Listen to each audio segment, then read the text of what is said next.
Tem dois textos que eu queria que a gente lesse, que vão embasar essa nossa ideia aqui. Um está lá em Filipenses, capítulo 4. Ó. Filipenses, capítulo 4, versículo 9. Paulo escrevendo uma carta, e aí que é interessante, ó, ele está escrevendo uma carta para a igreja, né? Ele está falando com toda a igreja, como se ele estivesse, sei lá, pregando num domingo à noite. E ele escreve assim para eles, ó: ponham em prática tudo o que vocês aprenderam, receberam, ouviram e viram em mim, e o Deus da paz estará com vocês. O outro texto está lá em 2 Timóteo. Ele é um texto que ele vai usar a mesma expressão, mas olha só, agora ele está escrevendo para um líder, né? Ele está escrevendo para a igreja de forma geral, está escrevendo para um cara que ele formou como líder e que, de certa forma, ainda está no processo de formação. E aí ele vai usar a mesma expressão que ele usa em Filipenses, só que agora ele vai mudar o nível disso. Ele diz assim, 2 Timóteo, capítulo 2, versículo 2. Ele fala assim, ó: e as palavras que me ouviu dizer na presença de muitas testemunhas, confias a homens fiéis que sejam também capazes de ensiná-las a outros. Então, ele está falando, nos dois textos, ele está falando assim, ó, coisas que você ouviu de mim. No contexto da igreja, ele está falando sobre pratiquem. No contexto de Timóteo, ele está falando sobre replique em outras pessoas. Então, no Ministério Pastoral, a gente tem essas duas dinâmicas ocorrendo o tempo inteiro. A gente tem a dinâmica da prática, onde a gente que ensina, a gente que diz como fazer, a gente que está à frente das coisas, mas a gente também tem a dinâmica de ensinar outras pessoas a fazer aquilo que a gente faz, para que eles façam, e o ideal é que chegue um momento que eles tenham autonomia total para poder fazer e desenvolver o trabalho deles. Dentro dessa perspectiva é que a gente vai trabalhar hoje essa questão de formação de líderes. Por quê? Porque é muito mais fácil para nós, filipenses, né?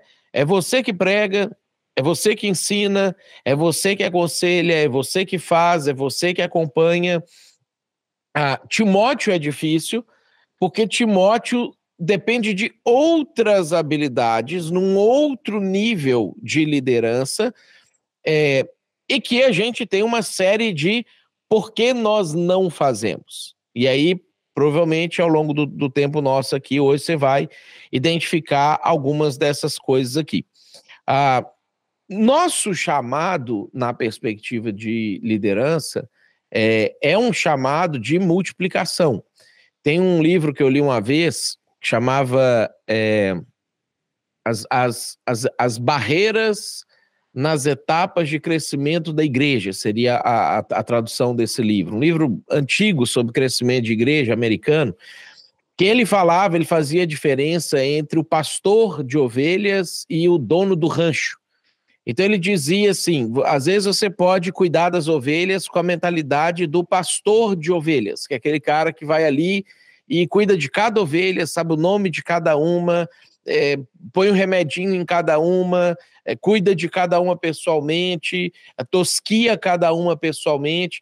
Às vezes você pode cuidar das ovelhas na perspectiva do dono da fazenda, que tem vários pastores de ovelhas cuidando de vários rebanhos dentro da fazenda, né? E aí as suas ovelhas diretas vão ser os pastores das ovelhas. Quando a gente vê Jesus e Paulo escrevendo sobre isso, a gente vê que eles trazem essas duas perspectivas.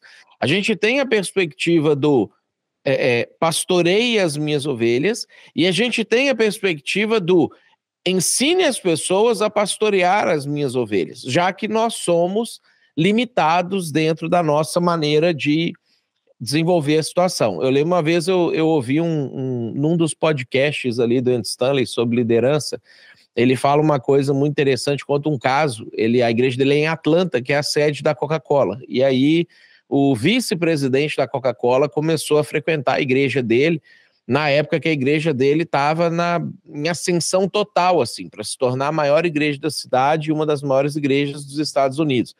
E aí o cara chamou ele para tomar um café lá, e ele contando no podcast, né, que ele chegou lá no café e o cara da Coca-Cola elogiou ele bastante, elogiou a igreja, ele todo feliz, tô alcançando o dono da Coca-Cola, né?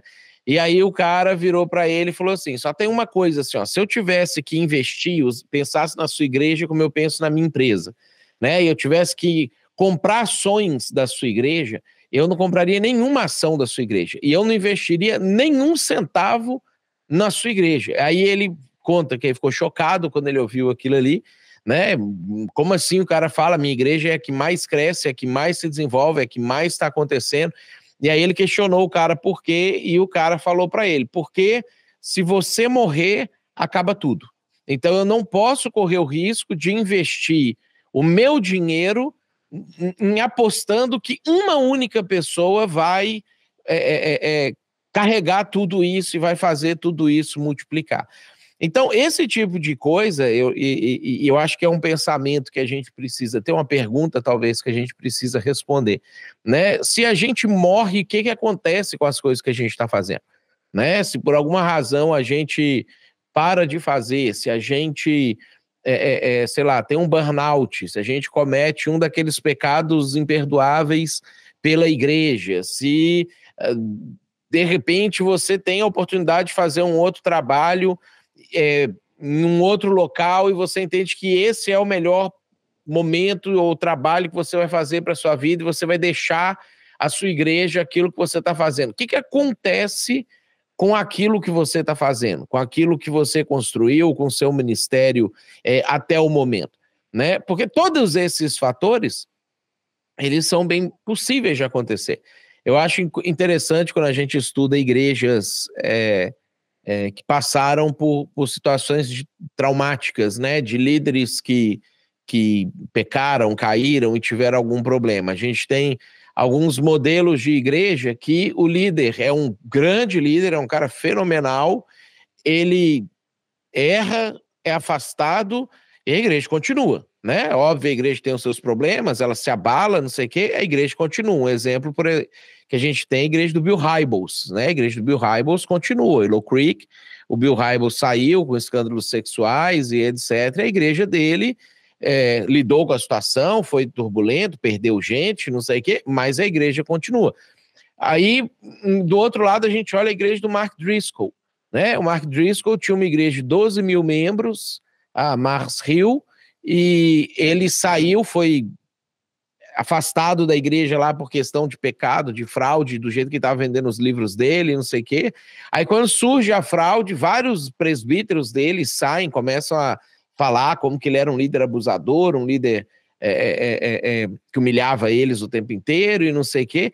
E em um ano a igreja acabou. Uma igreja de 12 mil pessoas acaba em um ano, né? Então a gente consegue ver assim, dois modelos de liderança de duas mega igrejas que pecaram e por causa disso foram afastados do ministério, uma que mantém, uma que acaba.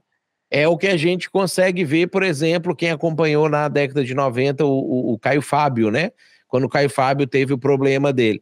A igreja que ele era oficialmente pastor, ela existe até hoje, a Igreja Presbiteriana Betânia de Niterói, e teve pastores maravilhosos antes dele, pastor Antônio Elias, por exemplo, hoje é pastoreado por um outro pastor maravilhoso, que é o Josué Rodrigues, porque o sistema da igreja, a estrutura da igreja, ela não estava centralizada numa personalidade. A Vinde, que era o programa que ele tinha de social e que cuidava ali das pessoas no Rio de Janeiro e etc., acabou em meses. Ele deixou de existir, era um troço que movimentava milhões de dólares na época, porque lá era centralizado na personalidade. Então, esse tipo de coisa a gente precisa pensar por quê? Ou nós podemos, por qualquer razão, positiva ou negativa, ter que sair, ou a gente morre, né? Ou, eventualmente, a gente poderia estar fazendo uma outra coisa na própria igreja, melhor, que avançaria a igreja, que faria as coisas acontecerem, e aí, porque nós não temos ninguém para fazer o que nós estamos fazendo, a gente volta para o operacional ou para o tático e fica patinando ali. Gostou desse vídeo? Gostaria de saber mais sobre a nossa mentoria para pastores e líderes? Nela você terá a oportunidade de participar de mentorias mensais com o Mateus Rett, discutindo crescimento de igreja e tendo a chance de fazer as suas perguntas diretamente a ele. E não é só isso, além da mentoria você terá acesso a um curso sobre crescimento e revitalização de igrejas com mais de 16 horas de aula, resumindo tudo o que você precisa saber para romper as barreiras de crescimento da sua igreja. Aqui na descrição você encontra um link com mais informações. E não se esquece de se inscrever no canal e deixar a sua curtida aqui nesse vídeo.